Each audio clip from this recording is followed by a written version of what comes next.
Rost, which is what I expect him to transform into, go after hitting melee champions to get his red form change.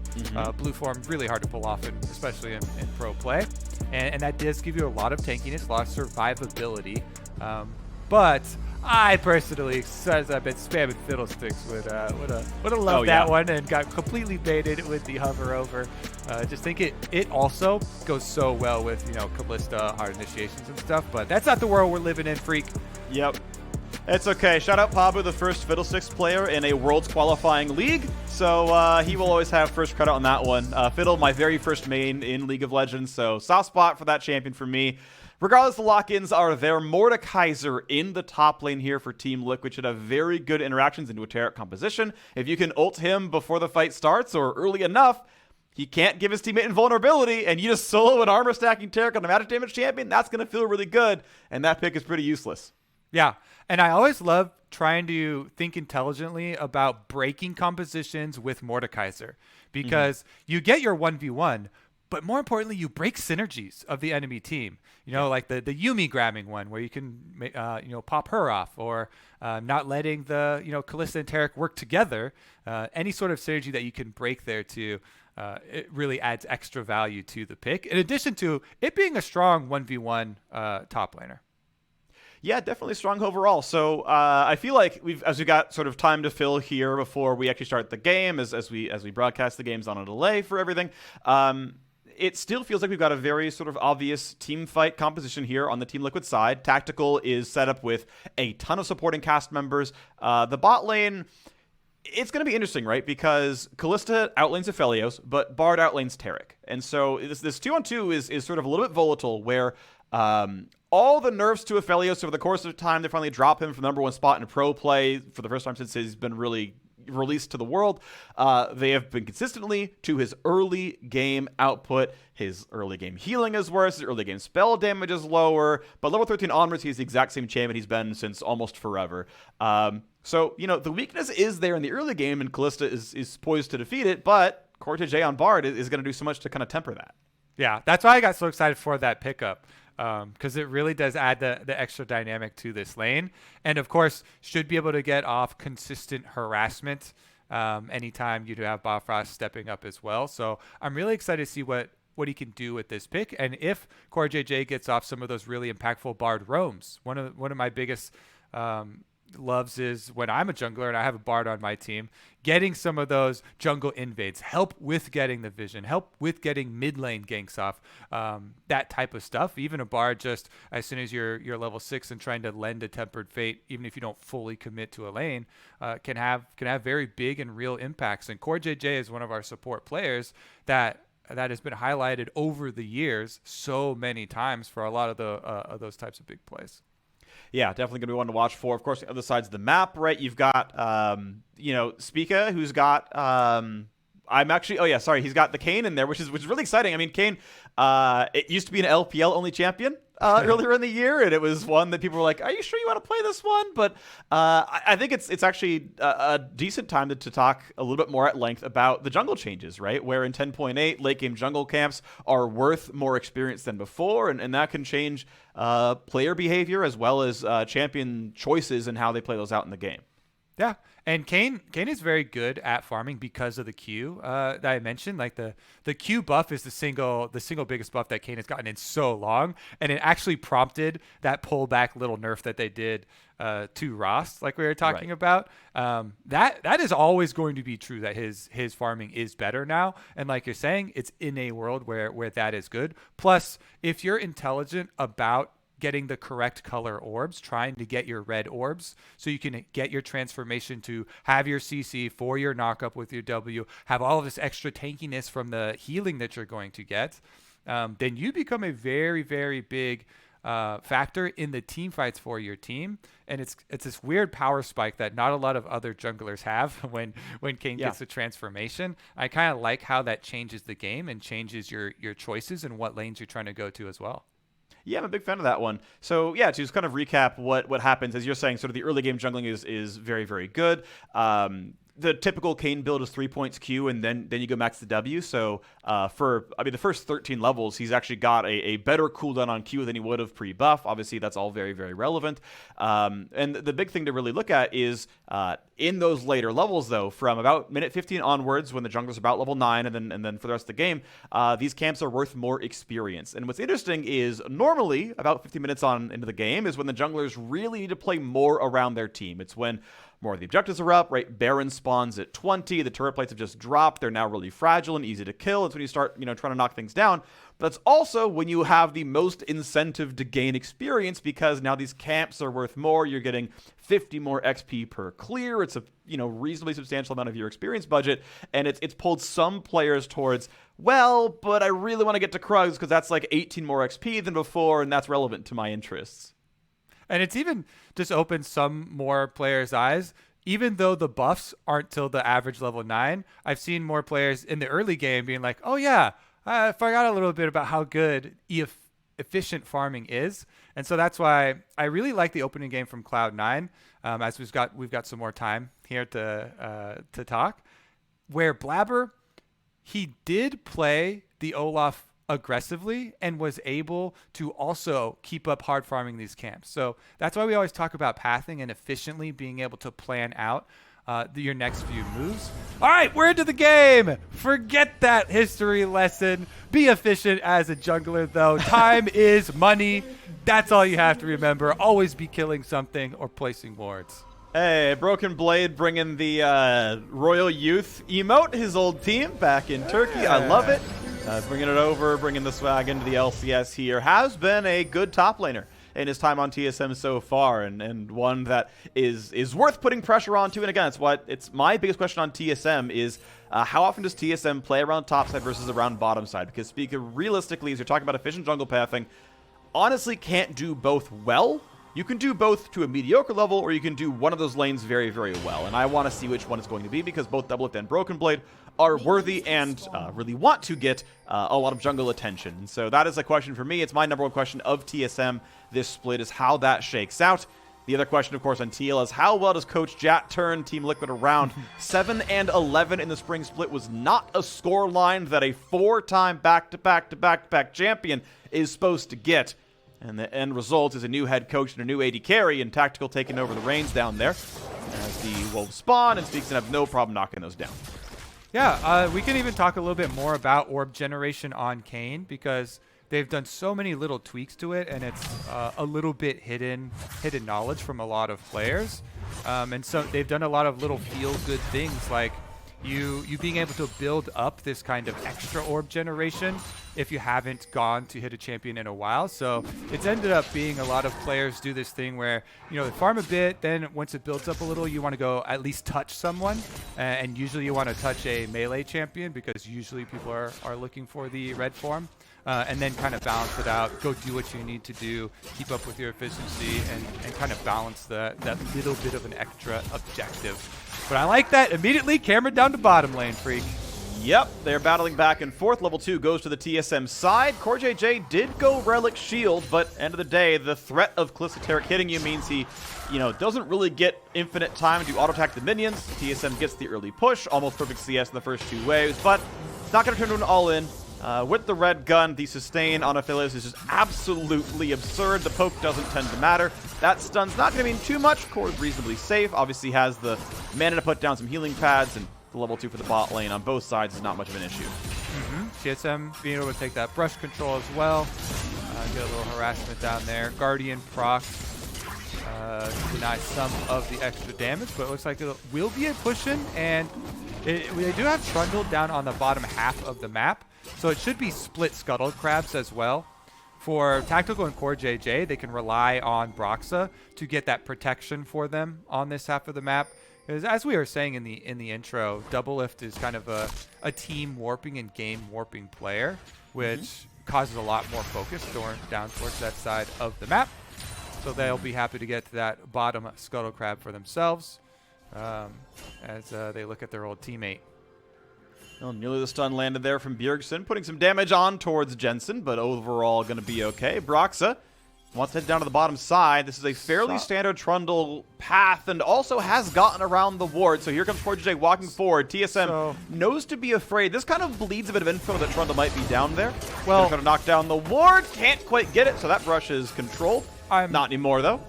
I'm 90% sure that Broxah was seen on the ward up by mid lane by the ramp.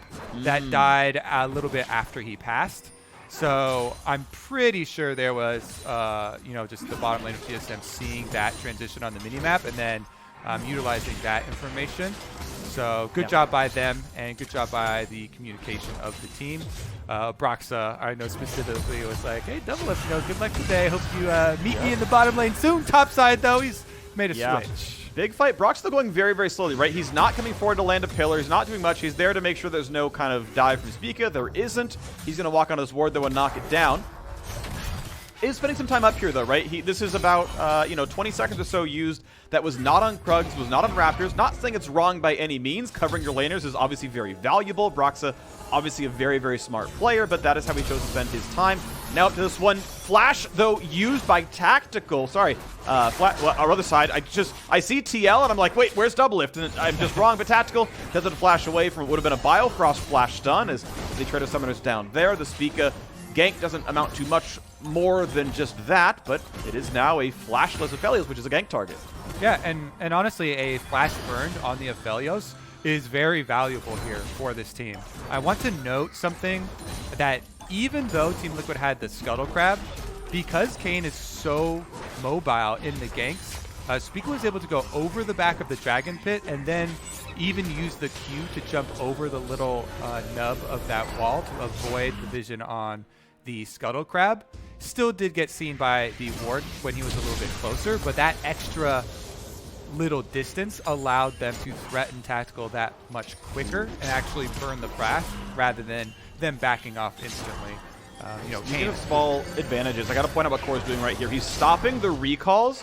He's going to let DoubleLift go back. So DoubleLift gets to finally recall, but notice that Tactical got a BF Sword recall, which is like the ideal first back, right? Get that BF Sword, get back in the lane. That's your first power spike if you can get it.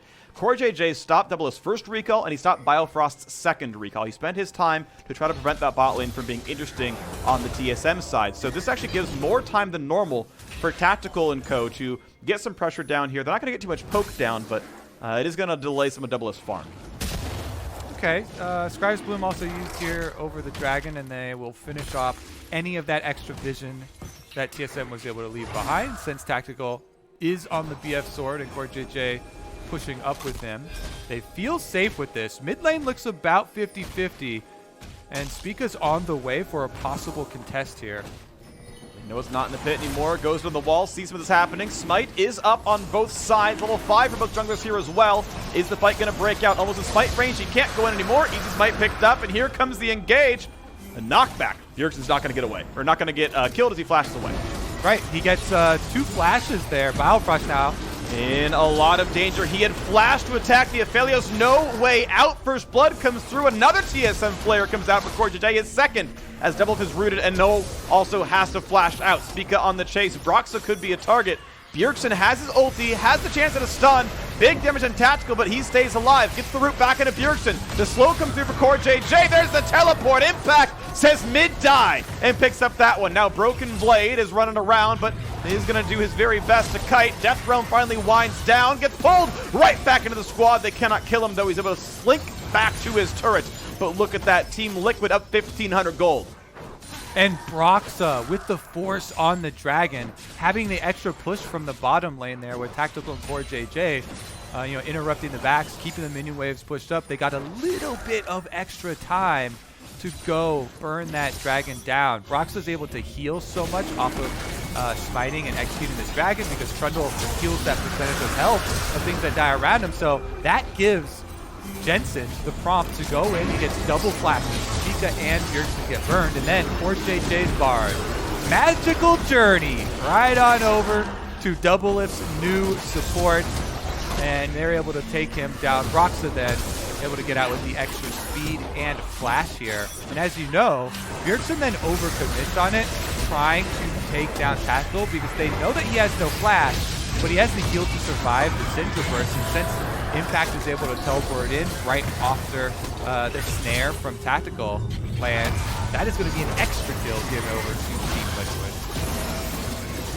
From a Broken Blade, you see he ults at the very end of the Death Realm timer to maximize movement speed to kite away. He knows his only way out of that fight is running as fast as he can. So that was actually pretty smart to stay alive, though he did have to lose all his summoners in the process. And we go back to the live game state where Broxah gets a free Scuttle Crab, and the duo lane of Team Liquid has already gone up to the top side. And you can see the gold income right now. Broxah with the kill and some good farm is the #1 breadwinner so far. Jensen, obviously a decent beneficiary as well with the farm he's been picking up. And TSM here, it's very difficult to work around the kind of early weak stages of Kayn. I like that Team Liquid are actually forcing this issue, and they force the objective, they press on the attack, they remain proactive.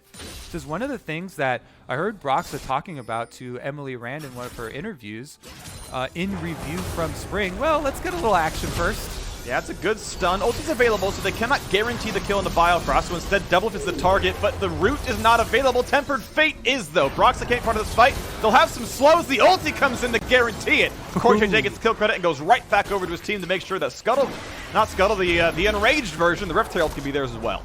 Who won the breakup, Phreak? So far in the first 10 minutes, seems like Team Liquid winning the breakup with DoubleLift as they are able to take him down once again there and rack up another objective on top of it. First one was Team Liquid forcing objective, taking the fight afterward. Big pick there with CoreJJ on Magical Journey. This time around, though, you started off with the kill. So much easier to pick up this Rifttail and then quickly transition.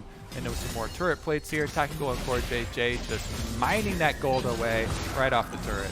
Yeah, a lot of this honestly does feel like Broxah difference. This is the jungler that Team Liquid wanted when they picked him up in the spring split. He didn't quite have this impact almost the entirety of the first half of the year, but you can see he's been very aggressive. He's getting a lot done. The gold lead kind of given over by their first kills. The Herald now showing up now as well, really getting a ton of gold over to Tactical, and it feels like he's having a much better summer split so far. Yeah, okay. So that reminded me. Let me just finish the little 2 points from the Broxah interview. He specifically mentions wanting the team to be flexible, be able to play off all lanes, which is kind of generic. Pretty much all players say that. As they say, nice stun off CoreJJ onto the wall. They kite back from the Biofrost stun, and then DoubleLift overextends right next to a red-white gun Aphelios, and Tactical with the Shuriken is able to take him down.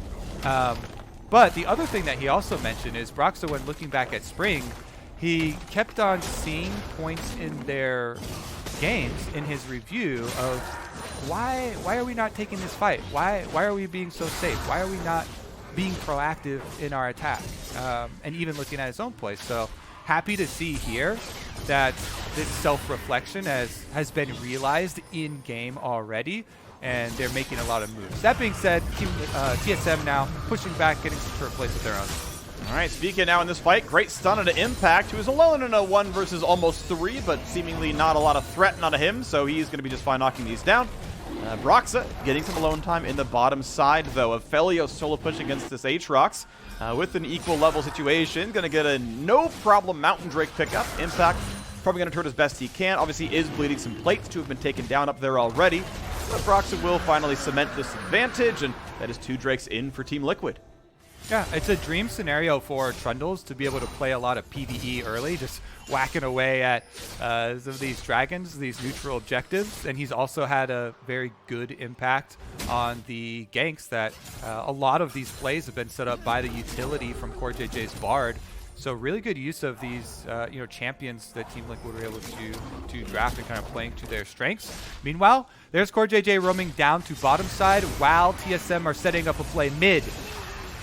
All right, pushing forwards. Decent damage to the ulti, forcing the flash out of Jensen's afraid of getting stunned out by the Taric and has to run away, but this now means pressure onto the mid lane. TSM haven't killed a turret just yet, but they're getting a lot of plate gold off of various lanes. 2 in the top lane, at least 1 here in mid, but they're going to back off after those auto attacks as the gold goes over. TSM getting a bit of money to get the game a bit closer, but they are still down 3,000 in this one. Yep, they're still within striking distance. And some things to rely on coming up here for TSM. You know, all is not doomed yet. You still have the transformation power spike to look forward to with Spica. You still have the playmaking of your Kalista Taric team fight possibility. And your Syndra is about to hit level 11. So once Bjergsen gets rank 2 in the ultimate, you have so much more threat. All that being said though, Team Liquid, this is their game to run. Yeah. They've got a completely open bottom side. They are already dragon stacking at a very quick pace at 14 minutes and should be able to set up for an easy consecutive third one to be able to force that Dragon Soul point. So I really like Team Liquid's position. Well, second turret goes down. All the plates picked up on both those turrets now. TSM sadly only on a few plates themselves, not able to push it any farther in the top lane. As plates drop, that turret stays alive. The gold lead grows to over 4,000 as Team Liquid are handily in control. As you mentioned, not past the point of no return. Certainly winnable for TSM, just an uphill battle as they wait for these power spikes to come through. Blue buff going to go over to Bjergsen. That'll help a little bit as well. Luden's Echo is done, so he's got some decent damage. But tactical, so far, no defensive stats, right? So as soon as Bjergsen hits level 11, gets that rank 2 ultimate, the chance at trying to kill Aphelios is there. There's not a ton of peel on the Team Liquid lineup. Yes, you can point and click heal from the Bard, but it's not that strong overall. He's gone for Shirelias as more engaged power. No, Redemption or Athene's Unholy Grail or other, big healing ticket items. So, potentially backline access can happen, and TSM can find their way in that way. Yeah, I think it's really important that they get Spica his transformation for Kayn, because Kayn is actually very difficult to peel. Even for somebody like Mordekaiser, who can ult you and literally take you out of the fight, Kayn's own ultimate is a good answer, because once you're inside with Mord, then you ult him and you kind of waste more time and wait out the duration there. But Team Liquid are just pressing straight ahead, not giving any extra time to TSM. And I really like the decision-making by Tactical. He's been actually really saving the Chakrams for every time he's going for a turret siege, right? He went through all of red gun, all of green gun, has still got the Chakrams ready to go, so that when it's finally time to the turret, he's like, all right, now I'll go for the bonus damage because he's a spell to get the minis, and I'm in melee range, so my auto attack speed is faster, and it allows him to be a very, very fast sieging champion, which is a smart optimization. So I'm sure plenty of you watching already know this optimization, but for those who don't, try to save Chakrams for turret damage. Really, really good. Yep, I love it. Seeing it on turret damage, on epic objectives that you can also get super close to. Yeah. And like you were alluding to in Champion Select when we were going over the strengths of the various teams here, Aphelios very quickly on the way to the crit multiplying build here. Stun does land on CoreJJ. Big damage, forces exhaust. Ulti comes out. That should be a 3-man root, and here comes the re-engage. A stun on a Broxah. Kayn over the top. Gonna get some damage, but Spica is going to drop right away. Taric comes down. Biofrost gets 4, and they get a kill into CoreJJ. TSM is on the board as it's going to be DoubleLift killing his old lane mate. Biofrost, though, stuck in the Death Realm. Not going to have an easy way out of this one, and he's going to drop to Broxah. TL win another fight and kite away. See what they can get after it, because the Rift Herald is up. Jensen and Tactical should be able to control the minion wave by themselves, so 2 objectives for 1 after the victory in the team fight here. 2 kills for 1 as well, and Team Liquid, can they finish it off? Not with the last minion quite there. Syndra's very good at trying to stuff some of those low minion count pushes. They will be able to get the Rift Herald. Herald's going to be no problem at all. The Drake is up in 6 seconds, and Broxah probably just walks his way down to fight for it. Now, the one positive thing for TSM is that TL mostly did not get to recall to buy new items on everybody, so some of that gold is not being spent, and TSM are there right away. Spica over the wall, double up the same. Down to 2,500 health. CoreJJ doesn't have ulti to delay this, goes for a stun, but this should be a pretty easy smite, and it's going to be picked up, so at least the Drake on the board, but now can TSM kite away? As CoreJJ is a little bit in the front of the pit. Nice knock-up out of Jensen. Has his ulti on the Azir. TSM chooses to not take the fight. Broken Blade can jump the wall as needed. And it's going to be TSM with a nice play. They get the Drake, they get out, and nothing bled. Yeah, I really want to compliment them, even though they are behind, taking that opportunity when the teleport is down on impact, so they know that they can actually break the dragon stacking. Here's another look at how it started, though, for Team Liquid, actually turning this around onto Bjergsen. Another great route here from Tactical. Keeps them in range in a dangerous scenario. And since Spica has not been able to get the transformation on Kayn, even though he goes in with the ultimate, he's so squishy when he comes out. They immediately take him down. Team Liquid are able to fight that front-to-back style they want to with a Ward Trundle front line here, pushing TSM back. An untransformed Kayn is not an equivalent front line there. There's not a lot to work off of, and since they can't get the timing down with the Taric ultimate, with the tragedy there, there's nothing for them to really fight on. Well, we'll see how much they can catch up here. Spica sadly very far into the game, 9 minutes in, and hasn't been part of much PvP combat, so it looks like he's still just edgelord Kayn and not into full Darken yet, so you know, not getting a whole lot done. Doesn't have the healing, doesn't have the knockup. It's going to still take some time till he can get there. You know, the occasional hit on Jensen helps, but it's blue orbs, not red ones, so though it can help because you can pick the transform, it doesn't get what you wanted right away. Yeah, it feels so bad when you get your blue orb transformation and you're sitting there and you just really want to click it. And you're like, I just want some power now. But you pretty much got to wait the extra time here for the red one to actually come up. And looks like that's what they're opting to do since they're in a losing power negative situation anyway. Yeah. I can't imagine him actually assassinating Tactical here. His items are a bit behind at level 10 right now. Some bot lane pressure coming in. Tactical takes up the sniper rifle and starts shooting it down. 1/3 HP left into this one. Here's the TP flank, though. This is maybe the fight. Good damage early on, though. TSM's at about half on a few members. Here comes the engage. Looks for the stun. Not going to find it. Huge deals. Tempered Fate locks down 3. Re-engage eventually towards Spica. Good damage. Puts him at 1/3 health. And now Broken Blade is forced to flash away from the almost Shurima shuffle out of Jensen. But that means the top laner is nowhere to be seen until you'll have an easy 5v4 in the bottom lane. More poke. Not quite going to land. The recall safe from Spica. Just barely goes back to base. And now here comes the fight. DoubleLift just gets deleted off of the map, and Team Liquid going to take down their 6th turret of the game. Really like the delay on CoreJJ's Bard there. He hits the Bard ultimate, which buys time for the teleport for Jensen to join the rest of the team. TSM knew, like, all right, we got to take this opportunity. There's, you know, this extra few seconds advantage we'll have before Jensen can teleport down to Team Liquid. They can try and have a flank from Broken Blade, try and have a 5v4 team fight start. But with a Bard ultimate, catching that many members of Team Liquid, they can't press forward. Jensen's teleport does arrive, and they basically just turn on the flanker. Then Broken Blade is left by himself out there, gets 4 members to drive him down, and he has to flash out the other end, just completely putting a stop to even the small hope that TSM had there. All right, well, Spica put in the Death Realm, but can't go any farther than this spot right now, and TL are grouping up to knock him down. Pillar's going a bit of a slow. There's the ulti, and Broxah just brings him right back into danger. Spica runs for his life, with a stun from Bjergsen, might just live, and just barely, yes, gets away. So TSM will keep their jungler alive. But it is still a colorless Kayn, and that's going to feel really bad.